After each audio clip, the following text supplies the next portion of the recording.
Teman baca, selamat datang di Behind the Book. Kali ini bersama saya Barkah Winata. Saat ini saya bersama seorang penulis yang juga konten kreator dan juga memiliki banyak sekali kehidupan ya. Maksudnya dia sudah menempa kehidupannya melewati beberapa kali mungkin rintangan dan cobaan yang akan kita bahas di episode kali ini. Buku pertamanya berjudul Creating a New Life dan buku keduanya berjudul Becoming a High Value Woman. Bersama saya sudah ada Meisha Salwa. Hai. Halo, terima kasih sudah mampir ke studio kami yang sederhana ini. Ya, Meisha Salwa, kita tahu begitu melihat Instagram kamu, melihat reels kamu tuh lantang sekali menyuarakan tentang kalau aku nggak salah tentang empowerment, tentang perempuan yang berdaya. Dan di satu titik di cerita kamu, aku melihat kamu itu berangkat dari seseorang yang mungkin bukan privilege ya, aku boleh bilang. Jadi bahkan kalau aku maaf, kamu berangkat dari rumah susun dan akhirnya bisa menembus itu semua, yang mana aku tahu bordernya pasti sangat tebal ke atas, dan sebagai perempuan juga aku tahu mungkin di daerah tersebut juga pasti ada banyak stigma. Bagaimana kamu memulai itu semua dari daerah yang rumah susun itu, dan akhirnya melihat ke atas, dan pada akhirnya saya harus sampai ke atas. Awalnya itu gimana sih? Gitu. Oke, sedikit pengantar mungkin aku kasih tahu dulu, masyarakat lingkup ke bawah itu punya stigma dan kemelekatan sama yang namanya kemiskinan. Jadi kayak pas aku ada di titik itu, aku ngerasa oke, aku miskin tapi aku nggak bodoh gitu. Jadi ada stigma di situ. Ketika aku ngeliat banyak orang sukses di luar sana, aku ngelihat mereka kayaknya jalan-jalan mereka juga nggak mulus gitu. Sering dengar cerita mereka gitu. Jadi kebanyakan kan mostly masyarakat itu kayak udahlah dia tuh privilege. Ketika ngelihat ada cerita orang sukses nggak percaya gitu, denial sama hal-hal tersebut. Tapi aku sendiri mencoba memahami, terus mencoba mengaplikasikan atau mengimplementasikan ilmu-ilmu yang aku baca ke kehidupan aku. Jadinya ilmu-ilmu itu jalan. Jadi yang first step banget itu adalah mindset mungkin ya. Mindset gimana caranya untuk melepaskan kemelekatan brand atau cap kepada diri sendiri, karena sebenarnya orang lain nggak ngecap kita kayak gitu. Pas aku tinggal di rumah susun pun nggak ada orang yang bilang hey miskin gitu, nggak ada. Ya udah tinggal di rumah susun, oh ya udah fine aja gitu sebenarnya.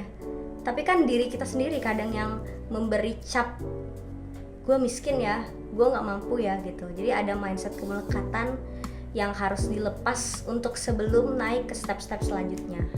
Nah, pencerahan itu nih aku sebenarnya kamu dapat dari mana? Karena kan nggak tahu apa stigmanya bahwa orang, makanya ada bilang istilah kemiskinan struktural kan, karena orang tua miskin, anaknya mungkin akan bisa naik, cuman ada batasnya gitu. Titik momen apa yang membuat kamu bahwa bisa kok aku keluar dari sini misalnya untuk menjadi lebih mungkin lebih sejahtera atau dalam hal lainnya gitu. Salah satunya tuh parenting sama storytelling dari orang tua. Jadi kayak orang tua aku suka cerita orangnya. Jadi penting banget ya komunikasi, hubungan antara orang tua sama anak gitu. Kayak aku dulu ibaratnya cuman berkecukupan aja, tapi kita selalu cerita bareng, ngobrol di meja makan gitu. Nggak meja makan sih, nggak ada meja makan dulu. Lupa. Itu pas udah zaman SMP udah punya meja makan. Jadi orang tua aku kayak cerita, oh kakek kita dulu tuh pahlawan loh, karena emang beneran dimakamkan di makam pahlawan gitu. Terus diceritain kayak keluarga-keluarga yang lain yang sukses gitu. Terus apa ya, kayak orang tua aku juga cukup berprestasi, terutama papa aku. Sebenarnya papa aku kayak dari kecil tuh beasiswa terus gitu. Tapi emang nasibnya kurang beruntung karena zaman dulu tuh susah cari kerja. Sesusah itu, even kita menjadi orang yang cerdas. Tapi kalau sekarang kan lowongan pekerjaan itu di internet. Dulu nggak ada internet. Oh, jadi masalah koneksinya. Yes, jadi kalau mau sepintar apapun kita, misalkan kita ngelamar gitu, kayak kita tuh dipandang sebelah mata. Karena kenapa? Karena yang didahulukan orang-orang yang dikenal dulu gitu kan.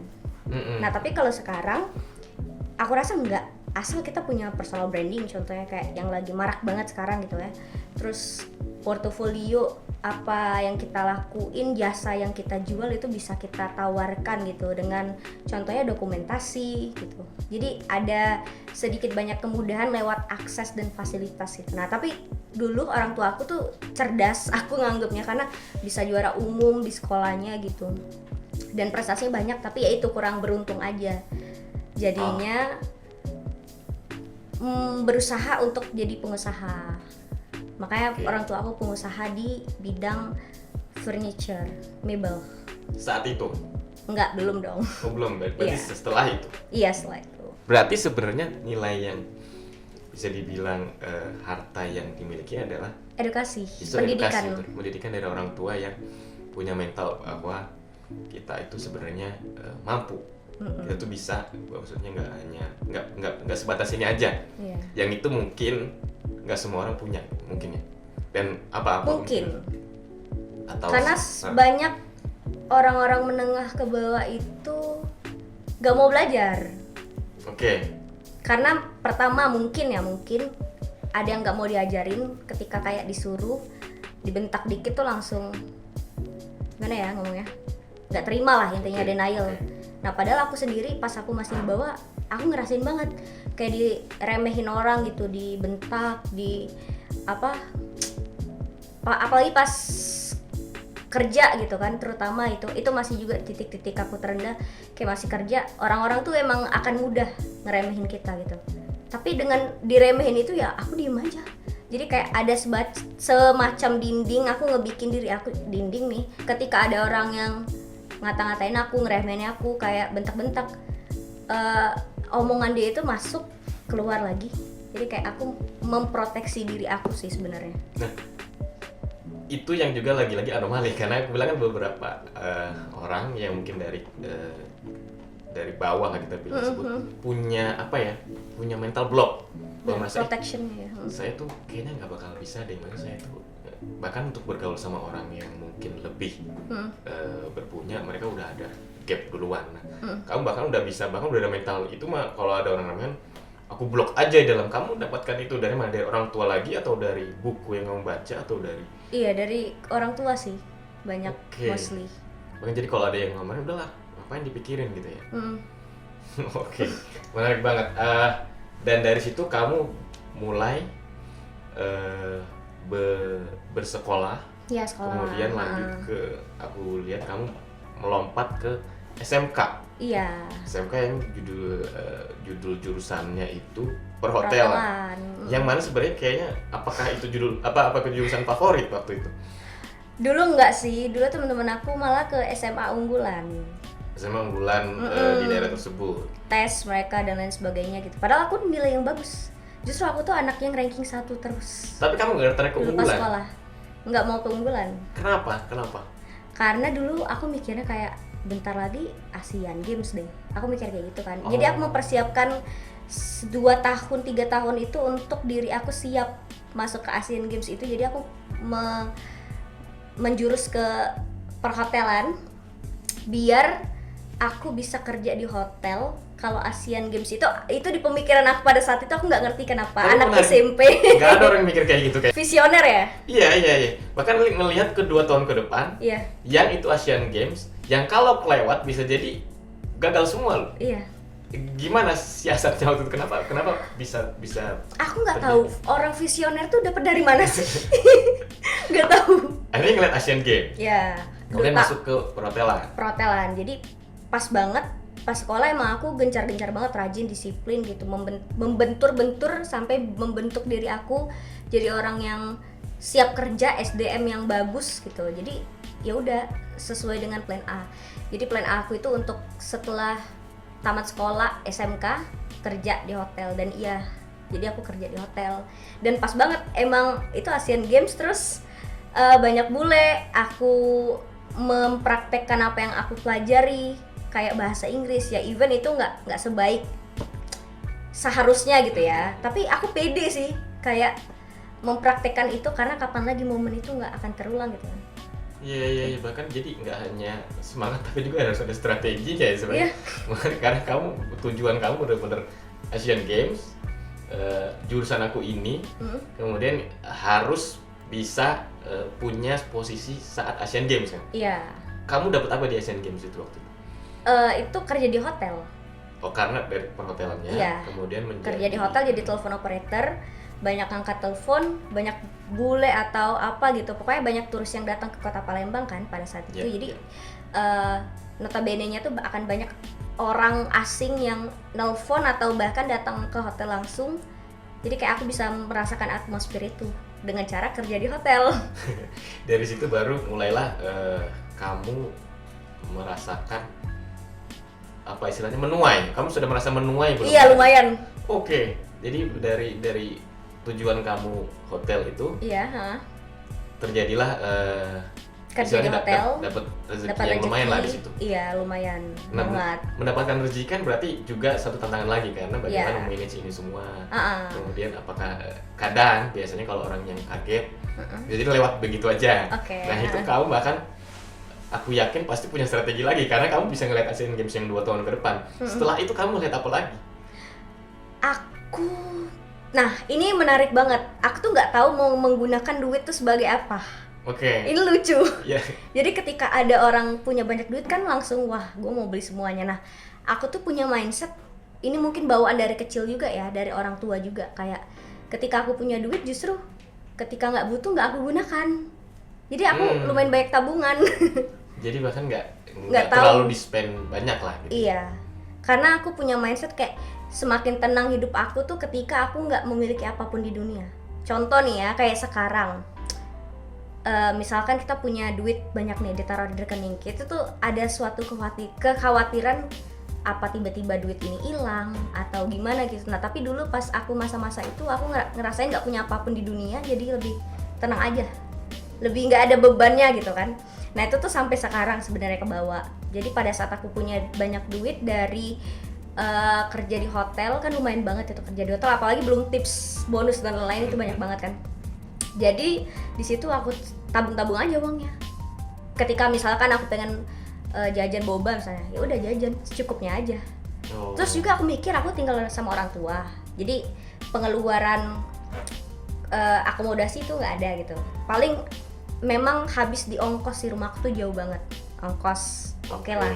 Terus kayak misalkan dulu juga aku perawatan nggak gimana-gimana, kayak alhamdulillahnya wajah aku tuh emang udah nggak breakout dan lain-lain, jadi kayak gini aja emang udah dari dulu. Jadi orang tua aku ngasih gen yang bagus, makasih Ma. Gen dan edukasi yang baik lah. Iya. Iya. Jadi bibit bebet bobotnya ya. Iya. Jadi nggak terlalu harus perawatannya gimana-gimana. Terus kayak apa ya dulu ya? Untuk bertahan hidup aja sih udah. Nggak mikir yang jauh kayak gue harus bulan ini beli mobil, gue harus beli apa, itu nggak ada. Peer pressure-nya nggak ada, emang kan kamu udah naik kelas lah kasarnya. Sekitar kamu pasti punya lifestyle dong, maksudnya suatu standar yang kayaknya aku harus sama dengan mereka dong. Kamu berarti nggak kena peer pressure itu? Enggak. Kalau temen aku kaya, aku seneng. Jadi ya udah, nggak harus gimana ya bisa kayak dia langsung. Enggak. Tapi aku yakin dengan cara aku bergerak terus tuh nanti uang ngalir dan mengikuti aku sih. Jadi nggak perlu dikejar. Sesuatu yang dikejar itu kan, jadi sebenarnya kayaknya aku tuh kayak jual mahal gitu loh. Oke. Lu aja ngejar gue gitu, bisa nggak? Ribet.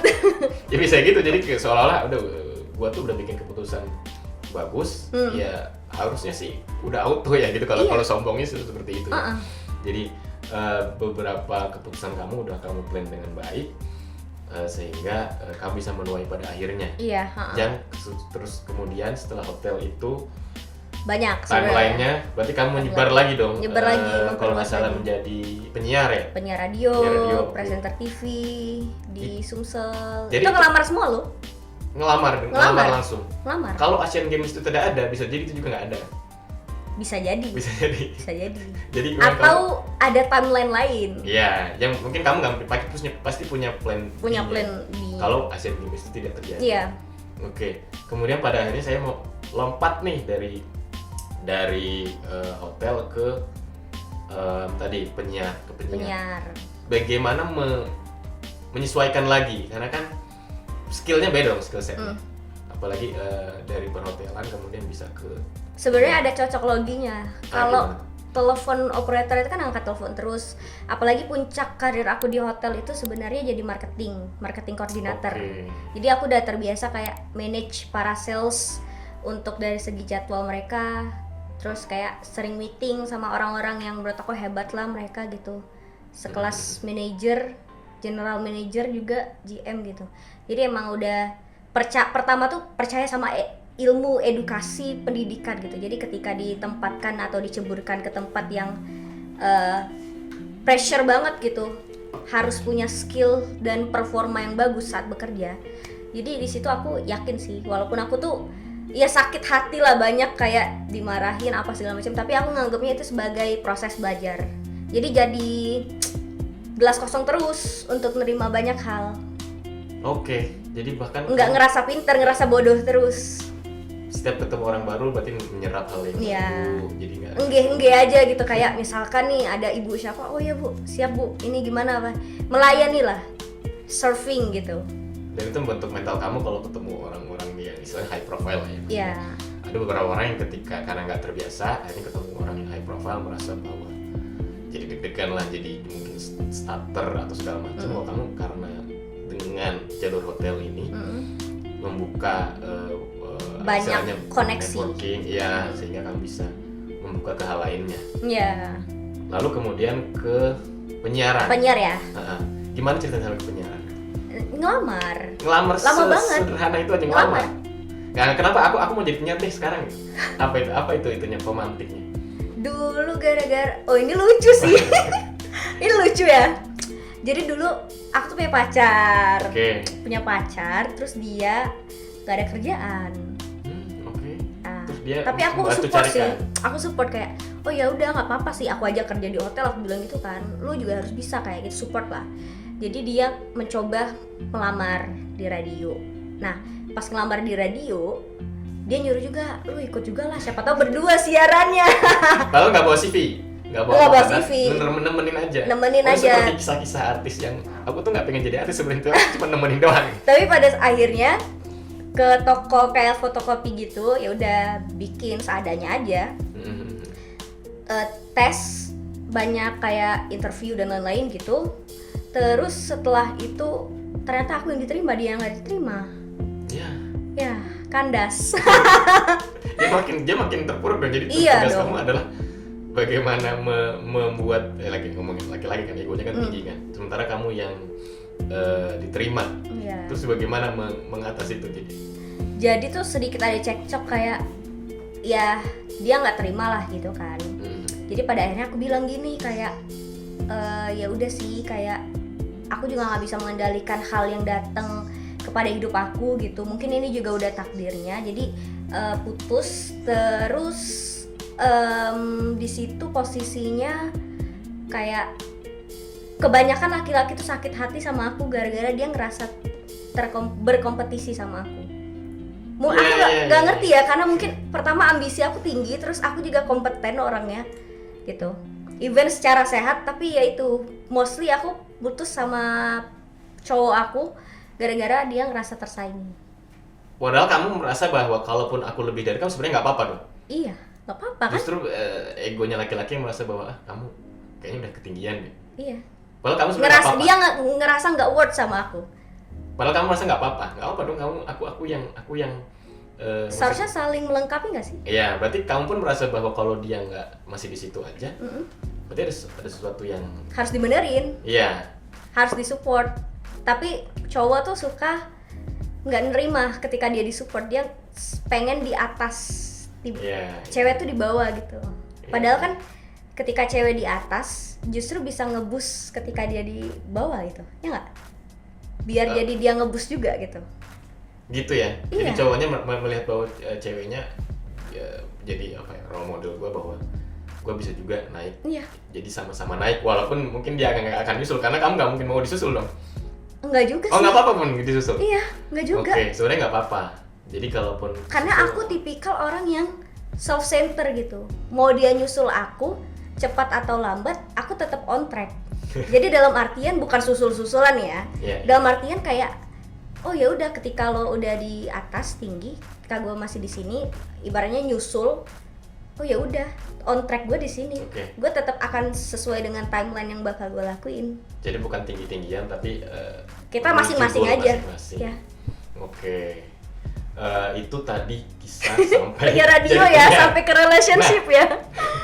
Sekarang ngomongin buku nih. Loncat jauh lagi. Iya, banyak banget sih. Itu belum ngomongin tentang konten kreator juga ya. Iya. Jadi bisa jadi timeline-nya kamu konten kreator dulu kan. Baru ke dulu. buku. Iya. Nah, apalagi yang kamu sebenarnya coba cari, karena kan kalau di penyiar kan banyak yang mungkin dunia gue di sini nih, broadcasting, dan saya menjadi spesialis di sini.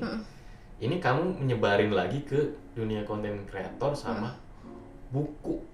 Apa yang mau kamu capai? Konten creator itu sebenarnya aku kayak fun aja. Aku suka ngedit. Aku tuh suka ngedit. Jadi kayak dulu tuh ada foto grid. Ngedit foto aja gitu. Suka aja kayak bunga di foto apa gitu. Emang suka ngefoto gitu. Nah, itu pada akhirnya pas aku kerja di hotel itu udah main-main TikTok. Tapi fun-fun aja kayak joget-joget apa segala macem gitu. Dulu nggak banyak orang yang main TikTok. 2016 ya. 2016. Jadi pada saat itu 10.000 itu tuh ibaratnya kalau di hari ini 1M views dulu. Wow. Kan dikit karena yang main TikTok. Iya. Masanya dikit. Jadi views aku udah 10.000, udah banyak bukan fans ya, apa ya? Followers ya.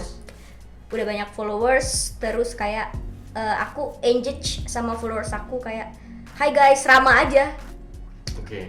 Apa kayak morning apa segala macam gitu, engage aja sama mereka sampai di titik sekarang gitu. Jadi pada tahun 2020 itu aku lagi di titik quarter life crisis kan. Jadi aku cari di Google buku apa ya yang bikin aku bangkit lagi gitu. Jadi pas pandemi juga berarti 2020 ya? Iya, pandemi, benar. Bukunya itu buku Alvin Syahrin, Jika Kita Tak Pernah Jadi Apa-Apa. Covernya warna hitam. Nah, buku itu akhirnya mengingatkan aku bahwa ketika quarter life crisis itu kan aku ngerasa nggak jadi apa-apa kan. Mengingatkan aku pernah jadi telepon operator, pernah ranking 1 terus dari SD, SMP, SMA. Gitu, kayak jadi juara 1 terus gitu. Terus pernah jadi penyiar radio dan lain sebagainya gitu. Kayak oh banyak ya pencapaian gue. Pada akhirnya kenapa maksudku pikiran itu kenapa datang? Karena kan kamu sudah banyak sekali pencapaian dong. Justru orang yang udah mencapai banyak hal tuh ngerasa kosong. Kadang kalau dia nggak nge-fulfilling sama makna kehidupan gitu. Nah dari situ jadi kecanduan baca buku, mulai dari kayak filosofi teras. Pas filosofi teras itu aku ngebaca kenapa sih kita harus worry sama angka di rekening, seharusnya enggak gitu kan. Jadi aku mikir juga, oh iya ya, kenapa ya harus mikirin angka yang sebenarnya nggak harus dipikirin juga gitu, nggak harus dicekin setiap menit gitu. Itu kan salah satu banyak lah keresahan dan yang bikin aku stres sendiri, yang berawal dari diri aku sendiri sebenarnya, bukan dari orang lain. Jadi banyak belajar lagi, mulai dari filosofi teras apa segala macem, banyak, udah ratusan buku yang aku baca. Sampai sekarang masih aktif juga, suka baca buku karena aku ngerasa buku itu benar-benar tempat jendela dunia kata orang gitu ya, klasik banget. Tapi emang iya sih, jendela dunia. Aku yang ibaratnya di sini bukan siapa-siapa gitu bisa tinggal ke toko buku, cari penulis terkenal kah atau apa aja bisa dapetin ilmu. Jadi accessible banget sebenarnya kalau kamu mau spend waktu kamu untuk sebuah buku, kamu bisa dapat banyak sekali ya. Banyak sekali insight. Buku kamu udah ratusan kamu baca itu kan. Kemudian dari situ muncul lah, kalau boleh grow terus. Pikiran kamu mungkin akan tambah ini dong, karena kan ratusan buku udah kamu baca. Pikiran kamu jadi aku harus mengeluarkan sesuatu atau enggak, jadi akhirnya kamu baru aku pikir aku harus menulis gitu. Enggak, itu enggak. Hidup aku semuanya ngeflow semua. Kayak air ngeflow semua. Creating a new life. Kenapa a new life? Apakah yang lama ditinggalkan atau gimana sebenarnya? Sebenarnya membuat kehidupan yang baru itu adalah pengen ngasih tahu ke orang sih. Kalau misalkan hidup kita kan berubah-ubah gitu. Dunia terus bergerak. Nah, gimana caranya pergerakan ini kita jadi lebih baik, pergerakannya itu jadi sesuatu yang kita inginkan, bukan ngalir-ngalir kayak gitu aja nggak ada arahnya. Oke. Jadi makanya aku tulis di situ tentang apa perjalanan aku mulai dari lingkungan yang pernah tinggal di rumah susun dan lain sebagainya, struggle lah gitu, sampai di titik acceptance. Aku tulis semuanya di situ di Creating a New Life. Gimana caranya membuat kehidupan yang baru? Karena di zaman sekarang menurut aku orang-orang tuh bukan kekurangan fasilitas dan akses lagi, tapi lebih ke gak punya harapan. Nah, di buku itu aku taruh harapan sih. Oke. Kalau kata orang kita nggak boleh berharap, bukan nggak boleh berharap, tapi nggak boleh berekspektasi ya. Kalau ekspektasi kan udah ngeset duluan kan, kayak gue harus jadi A, udah ekspektasi, udah saklek harus kayak gitu. Tapi kalau berharap, ada harapan. Harapan tuh dalam artian kayaknya gue bakal jadi orang sukses nih. Itu udah satu harapan yang nantinya akan menggerakkan kita melakukan sesuatu untuk mencapai itu gitu kan. Jadi harapan sebatas itu sih. Oh, harapan menurut kamu harus di Gerakin manage juga. Maksudnya harapan yang terlalu tinggi baik nggak menurut kamu? Harapan yang terlalu tinggi, baik gak baiknya itu preferensi masing-masing orang. Tapi ketika harapan yang tinggi itu tidak disesuaikan dengan usahanya yang apa ya, setara, itu bakal nyakitin dia sendiri sebenarnya. Oke, jadi kegagalannya bahkan kamu selama ini nggak mengimbangi dengan effort. Iya. Jadi ya ketika kamu gagal, ya itu sudah seharusnya terjadi mungkin ya. Aku sendiri kalau punya harapan yang tinggi harus sesuaiin, berarti lebih tinggi lagi, lebih keras lagi usahanya, effortnya. Kegagalan kamu apa? Tadi kan aku lihat kamu semuanya tercapai lah. Ada nggak sih kegagalan sebenarnya yang mungkin paling disesali atau apa? Apa ya kegagalan? Nggak ada, berarti kalau sampai mikir kayak gitu. Kayaknya banyak sih. Oh, iya. Tapi akunya aja yang udah keprogram otaknya nge-mindsetin semua hal tuh kayaknya bukan gagal deh, tapi belum berhasil. Belum berhasil. Iya, tapi jangan sampai aku gagal. Mas, takut banget. Berarti ada langkah kamu yang mungkin belum kejadian gitu. Iya, Apa contohnya yang belum kejadian sampai sekarang yang kamu belum kejadian? Bingung deh jawabnya. Ya karena tipikalnya yang ngalir, ngeflow hidupnya. Tapi semuanya dipikirin, distrategiin. Setiap kesempatan yang ada di depan mata tuh langsung dikelola gitu. Oke. Ada informasi, ada apa? Olah di otak, direalisasikan, beraksi gitu. Jadi kayak kamu mendayung inilah, yang mendayung perahu, apa yang datang itu kamu proses. Iya. Jadi bukan aku harus melawan arus ini kan. Enggak. Kamu ngikutin arus itu aja. Oke. Dari buku Creating a New Life, apa yang ada nggak respons dari pembaca kamu yang mungkin juga tergerak, mungkin juga terinspirasi? Boleh di-share nggak? Ada nggak cerita-cerita yang menarik? Yang paling banyak tuh soal ini, success is not theory. Oke. Kalau pengen sukses ya praktek gitu, lakuin suatu hal, move. Itu yang paling sering di story orang sih, quotes itu. Oh iya bener ya kak, gue sukses tapi teori. Tapi dia nggak berproses. Makanya, iya makanya banyak ada orang bilang kayak buku motivasi sampah. Iya, dia jadi sampah ketika power atau pengaruh orang yang baca itu juga menyesuaikan gitu. Oke. Sebenarnya. Jadi mungkin ya yang disampaikan adalah motivasi untuk sukses misalnya. Iya. Tapi dia mungkin nggak berproses, jadi satu motivasi itu hanya ada di kepala dia, berputar-putar. Jadi motivasi aja. Makanya jadinya dia nggak suka dengan buku-buku motivasi. Iya. Buku yang kemudian mempengaruhi kamu sampai sekarang dan akhirnya membuat Creating a New Life, ada nggak sih ininya apa? Ada. Inspirasi terbesar. Salah satu buku favorit aku juga sih. Itu buku How to Think Like Sherlock Holmes. Oke. Berarti sebenarnya detektif, tapi isinya bukan detektif, Mas. Bukan. Jadi kayak gimana cara kita memecahkan masalah-masalah dalam hidup gitu. Oh, problem solving Ya, sebenarnya. problem solving. Okay. Itu ngebantu banget loh, karena setiap hari kita dihadapkan dengan masalah kan. Jadi gimana caranya tiap masalah itu kita proses dengan ada step by stepnya gitu. Okay. Itu sih di buku Creating a New Life tuh sedikit banyak kayak gitu. Jadi ketika dihadapkan kayak gini, gimana sih opsi-opsi lainnya gitu, cara Iya, iya. menanganinya gitu. Jadi itu menghindari ini juga ya, kalau ada masalah kan orang cenderung Ke emosi. iya, terus Kalau kemudian jadi aku ke overthinking. rasional langsung. Langsung move-nya apa nih gitu. Ya, take action, bikin Walaupun- planning.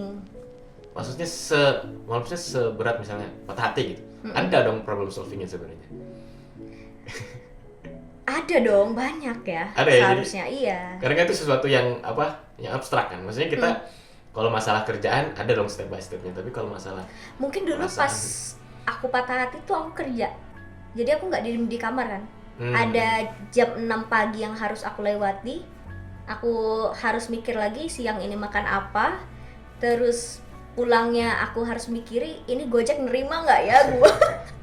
Karena rumahku jauh, Oke. jadi mostly Gojek nggak mau terima ojek aku, jadi kayak tiap hari rasanya deg-degan banget. Ya Allah, semoga hari ini ojek lancar-lancar aja gitu, yang nerima gue biar gue bisa sampai di rumah pulang. jadi itu apa ya? Mendistrak. Ya, Membuat kamu semacam tidak begitu itu. memikirkan tentang misalnya tadi patah hati. Nggak fokus sama satu momen aja, tapi banyak momen lainnya yang harus diprioritasin. Oke. Aku mau nanya ini cuman nggak apa kali ya. Jadi karena aku laki-laki jadi ada semacam kalau perempuan itu, aduh salah kayaknya perempuan. Gimana? Perempuan tuh sering kali clash antar perempuan itu sendiri. Iya.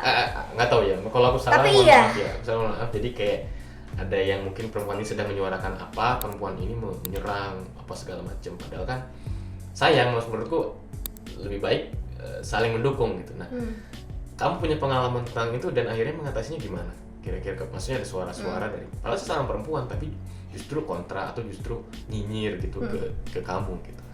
Kalau aku sendiri, di sisi lain kadang kita harus introspeksi diri juga ya. Kenapa orang sampai bisa nyerang kita gitu. Itu sih salah satunya, kayak oh ya kalau salah ya udah terima aja, acceptance, say sorry kayak gitu. Oke. Tapi kadang kan perempuannya sendiri yang cari panggung untuk kayak yes, akhirnya gue menang, dia minta maaf gitu kan. Padahal menurut gue orang yang minta maaf nggak selalu orang yang kalah. Jadi nggak harus selalu menang kalah sih. Oke. Tapi gue nggak tahu kenapa banyak cewek yang pada akhirnya tuh merorientasikan hal tersebut sama menang kalah. Kayak ada rasa kepuasan mungkin. Ketika kamu salah misalnya seperti Ya itu. lo salah gitu. Ya udah gue minta maaf. Yes, gue menang gitu. Ada kepuasan gitu. Ya. Padahal kan itu cuma soal maksudnya objektif aja. Iya. Kalau saya salah ya sudah saya minta maaf dan berbenah dari itu. Iya. Bukan berarti saya Kalau gue sesimpel itu. Atau mungkin gue udah semakin hari semakin tambah umur, kayak setiap masalah dikecilin, dipres biar nggak bukan besar. jadi nggak punya waktu untuk masalah kecil. seperti itu, tetap tuju pada sebuah goal yang kamu tuju itu. Oke, buku kedua High Value Becoming a High Value Ya, Woman. woman. Apa itu a High Value Woman? Apakah yang punya prestasi banyak? Apakah yang penampilannya Nggak juga. menarik? Nah, Nggak juga. yang gimana yang didefinisikan di buku ini? Yang aku tulis di buku itu, Becoming a High Value Woman itu kan becoming kan judulnya. Jadi Oke. menjadi. Jadi ini proses sih sebenarnya. Bukan tentang perempuan yang high value dalam ini, tapi orang yang ingin berproses gitu. Jadi mungkin ada step lanjutannya. Dia bakal jadi something bigger lah gitu. Aku nulis di situ bahwa bukan high value woman itu bukan soal kita pakai baju mewah, makan-makan cantik gitu, bisa ngedit video yang bagus, personal branding yang wow gitu. Tapi orang-orang yang menjunjung tinggi worth yang dia punya, value yang dia punya, dihargai dan dia jaga gitu. Jadi menarik sebenarnya sih. semua perempuan punya value. Bahkan nggak perempuan sih, semua orang. Kakak, Oke. siapapun Kakak. yang ada di sini punya value. Iya, Tapi mereka nggak nge-word kayak gini ya. Contohnya kita semua tuh bisa beli beras, tapi nggak semua dari kita nih bikin beras itu misalnya kita taruh di pot atau kita taruh di wadah yang gimana gitu. Jadi itu pengemasan kita kan. Oke. Nah itu juga sama halnya dengan value. Kita semua punya value, siapapun itu, bukan cuma perempuan. Tapi gimana cara kita mengemas value kita itu untuk bisa bukan dilihat oleh orang lain, tapi kita bisa memberi worth gitu, kelayakan sama value yang kita punya. Jangan sampai mengurangi. Makanya banyak banget perempuan yang melakukan hal yang mungkin itu atas rasa kepuasan dirinya, yang akhirnya justru bikin value dia turun. Kan sayang gitu. Jadi sebuah himbauan besar sih buku ini sebenarnya untuk yuk jaga guys value itu atau tingkatkan. Kalau masih dirasa sulit untuk meningkatkan, at least dijaga. Menjaga value-nya itu sendiri. Iya, karena udah ada value-nya. Yang bentuk value-nya juga bukan berarti semata-mata tidak berbentuk harta benda atau apa. Nah, yang ini lagi ini lebih ini lagi. Perempuan ada yang bekerja, ada yang di rumah. Iya. Seringkali yang di rumah dianggap value-nya tidak setinggi yang bekerja. Gimana menurut kamu, apakah value-nya sebenarnya berumah tangga juga bervalue gitu? Enggak sih, menurut aku itu balik tadi ke esensi awalnya. Semua perempuan bahkan semua orang punya value. Tapi kenapa seringkali ibu rumah tangga dianggap nggak setara gitu sama orang yang bekerja? Mungkin dari sisi self gitu. Jadi orang-orang yang bekerja itu dia kayak punya me time, dia dress well gitu. Jadi seringnya dianggap dari segi looking gitu kan. Nah kalau ibu rumah tangga kan emang nggak punya waktu ya untuk kayak self care gitu. Makanya itu jadi himbauan besar sih untuk ibu rumah tangga. Bukan berarti dia di rumah kayak tiba-tiba pakai dress yang gimana atau cantik-cantik, enggak. Dalam artian tuh kayak tetap harus ada ruang untuk diri sendiri sih. Karena perempuan balik lagi susah juga ya, dilema gitu. Dilema di antara dia ketika nikah itu akan ada banyak hal dan waktu dan energi yang dikorbankannya untuk, karena dia udah komit sebenarnya. Dia udah memilih jalan itu untuk menikah, untuk hamil, dia udah milih sebenarnya, itu kan pilihan dia gitu kan. Dan nggak salah. Jadi aku rasa itu nggak menurunkan value-nya juga. Dia tetap punya value. Apapun perannya, intinya itu esensinya setiap perempuan dan setiap orang punya value. Cuma karena tadi. Tapi dia udah milih jalan itu kan. Betul. Karena stigmanya mungkin kalau orang. Bener sih tadi, kalau secara look mungkin kalau ibu rumah tangga mungkin karena di rumah kurang self care. Iya. Tapi kan mungkin kalau dibandingkan misalnya orang bekerja juga kan sebenarnya punya tantangan juga, dan juga seringkali kalau terlalu berambisi mungkin juga akan tidak siap dengan kegagalan atau stres macam. Mungkin ibu rumah tangga juga itu adalah posisi dia, dan kalau dia mungkin kelelahan atau segala macam sebenarnya punya hak juga untuk merawat diri mungkin lah ya. Kalau aku boleh menyimpulkan sebagai laki-laki, tapi tapi aku kembalikan ke Salwa dan teman-teman perempuan lainnya. Tapi aku sih setuju banget bahwa setiap perempuan punya value-nya sendiri, dan seperti tagline kamu kan, menjadi perempuan atas dirinya sendiri. Iya, jadi self care di sini aku mau warning juga ya. Dalam artian kita tuh dress bukan untuk orang lain sebenarnya, untuk diri kita sendiri. Kayak misalkan nih contohnya, lu ngapain treatment?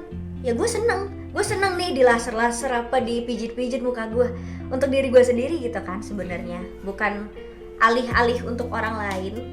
Nah jadi mindsetnya udah mulai dirubah sih, karena nanti mungkin ada ibu-ibu yang nonton sini, kita ini nggak punya waktu loh Neng gitu, kayak kamu enak masih muda, pinter ngomong gitu, mostly kan kayak gitu kan. Tapi aku pengen bilang sih bahwa iya, itu udah pilihan kita untuk jadi ibu rumah tangga, tapi siasati gimana caranya kita nggak kehilangan diri sendiri. Makanya sampai saat ini gue kayak kalau soal hubungan gimana caranya gue tetap 100% full nggak kehilangan diri gue, karena mostly cewek-cewek ketika dia udah pacaran itu dia kayak udah mendedikasikan 50% dirinya tuh untuk orang lain gitu kan. Terlebih kita punya anak, terbagi lagi ke anak. Makanya itu suatu hal yang komit banget sih, kayak pernikahan, punya anak itu yang komit yang besar banget, yang pada akhirnya lu harus rela ngebagi cinta kasih. Itu sih menurut aku yang salah satu bentuk cinta kasih itu bisa ngebagi-bagi dirinya untuk orang lain. Makanya kalau orang tanya sekarang, kamu nikahnya kapan? Gue jujur aja saat ini masih egois. Oke. Gue masih pengen 100% full sama diri gue. Pertanyaan Belum itu bisa. pasti banyak ke kamu kan? Banyak dong. Oke. Kamu jawab itu dengan apa atau udahlah biarin aja gitu? Iya, tapi kalau gue sih kalau ditanya selalu bilang doain aja ya. Gitu aja, mempersingkat waktu. Sekaligus mungkin didoain sama dia gitu kan. Ya mungkin pertanyaan juga bukan bermaksud buruk Untuk mungkin menjatuhkan gitu. iya.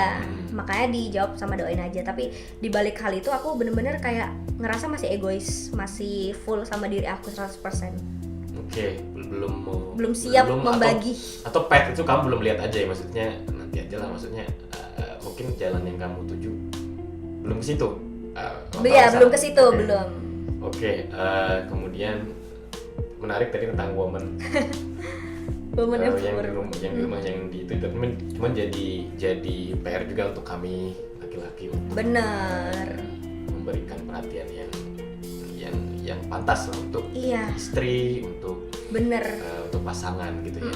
Karena mungkin perempuan secara biologis juga melahirkan, Iya. juga harus merawat itu semua. Jadi mungkin para laki-laki juga harus lebih care. Jangan bikin cewek kehilangan dirinya. Apa menurut laki-laki yang kebanyakan Contohnya, contoh iya, besar, iya, selingkuh. Oke, ya itu jelas. Iya. Jangan sampai selingkuh. Kedua, cuek. Cuek. Kayak contohnya misalkan nih, banyak kasus ibu-ibu itu di rumah ngerasa kayak setelah punya anak suaminya tuh nggak lagi romantis. Kebanyakan ya.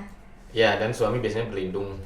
Kerjaan kan udah Iya. udah Udah padat capek. di kantor, iya. Main game aja gitu di rumah. Itu yang bikin malas banget. Kayak ini aku dapat ceritanya dari teman-teman ya. Kebetulan teman-teman aku juga aktif gerak di bidang sosial kayak pemberdayaan anak-anak, pemberdayaan janda gitu. Itu bagus banget. Jadi aku sering dapat cerita-cerita unik lah. Gitu. Apa yang kamu bisa kamu share nggak cerita dari mereka yang Iya, itu. Yang Oh, barusan aku mention suami tadi. Iya, suami kebanyakan pulang ke rumah ngerasa capek main game. Jadi cewek ngerasa ya udah kalau gini kayaknya nggak usah punya anak aja deh. Gue juga pengen juga gitu.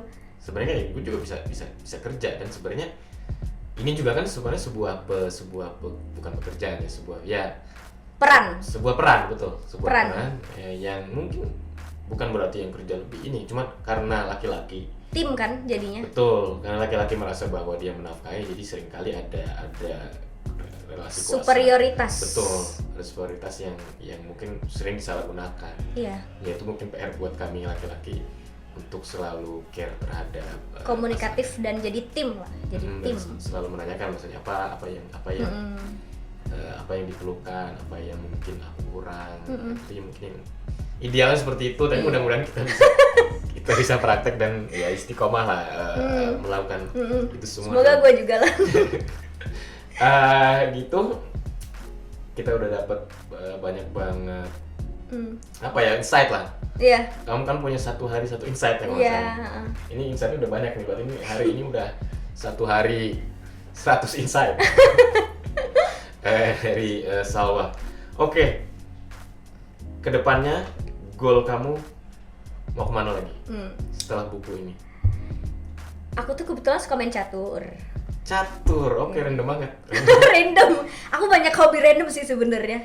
Oke. Karena aku orangnya selalu ngelakuin hal yang pertama nggak aku suka, aku lakuin. Biar aku tahu kenapa ya aku nggak suka sama hal ini. Ujung-ujungnya jadi suka pasti. Ada Ada yang nggak ujung-ujungnya suka? jadi suka, ujung-ujungnya oh pantes gue nggak suka Oh. sama hal ini. Oke, sekarang catur. Catur ya? Mau ngapain dengan catur? Di catur itu kan ada opening, middle game sama end game. Opening itu yang Opening gue udah opening.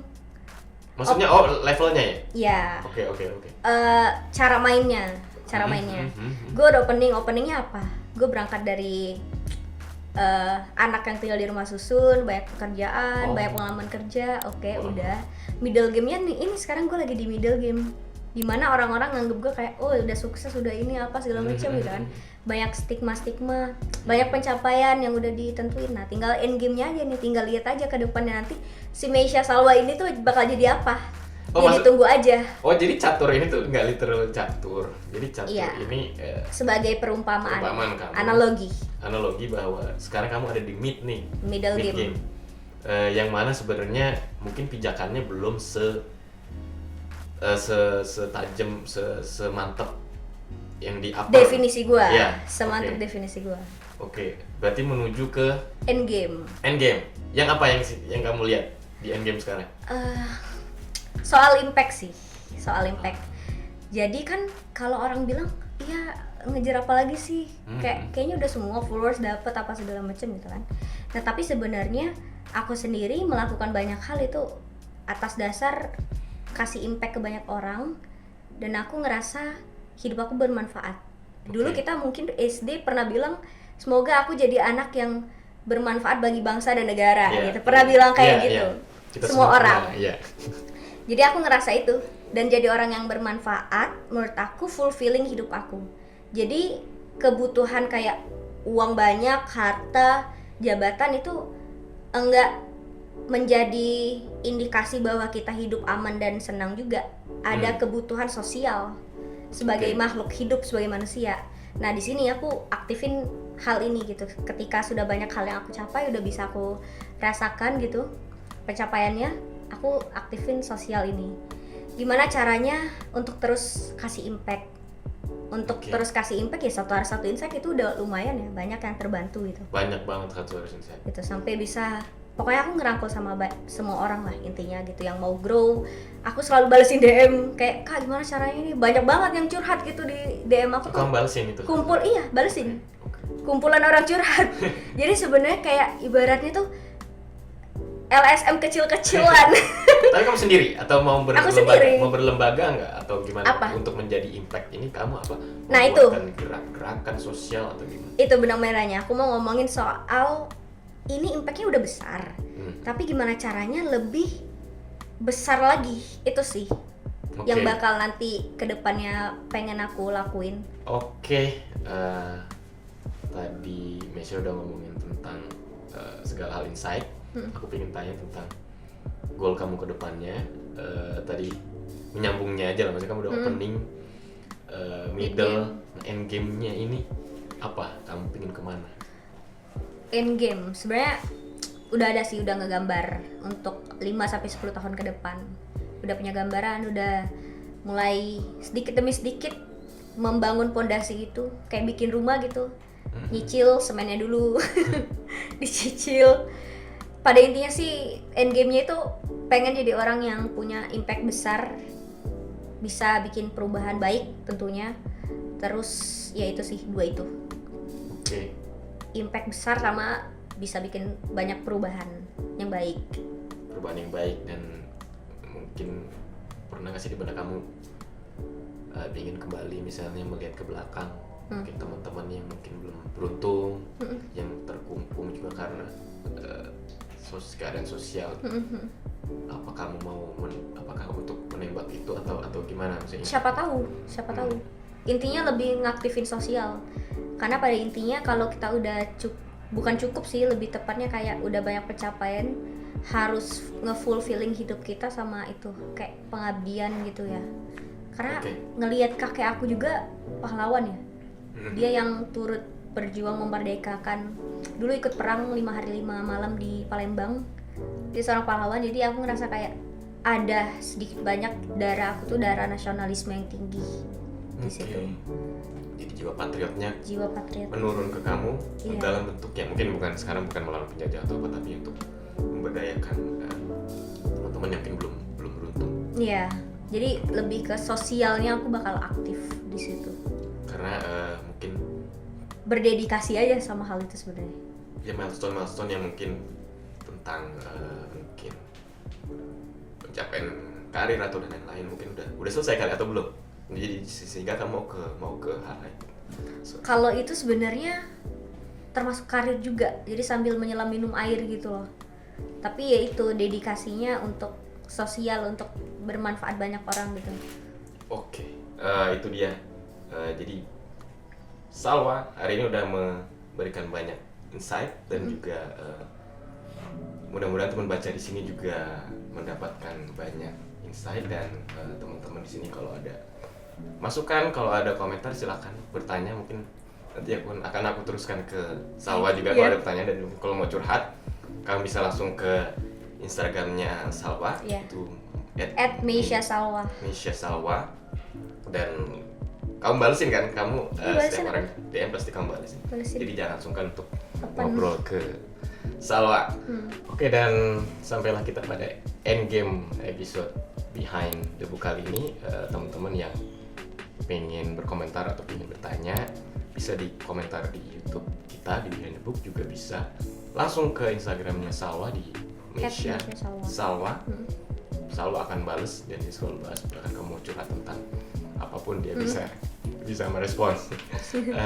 Buku Meisha Salwa, buku pertama ada Creating a New Life dan Becoming a High Value Woman, sudah tersedia di toko buku Gramedia, di toko buku online, Bumi Fiksi, Republik Fiksi, dan jaringan-jaringan lainnya. Silakan dibeli, udah tersedia. Jangan beli bajakan. Yes. Oke, terima kasih Salwa untuk waktunya. Thank you. Mudah-mudahan bisa datang lagi di buku ketiga ya di Siap. buku kali ini. Terima kasih teman baca, sampai jumpa.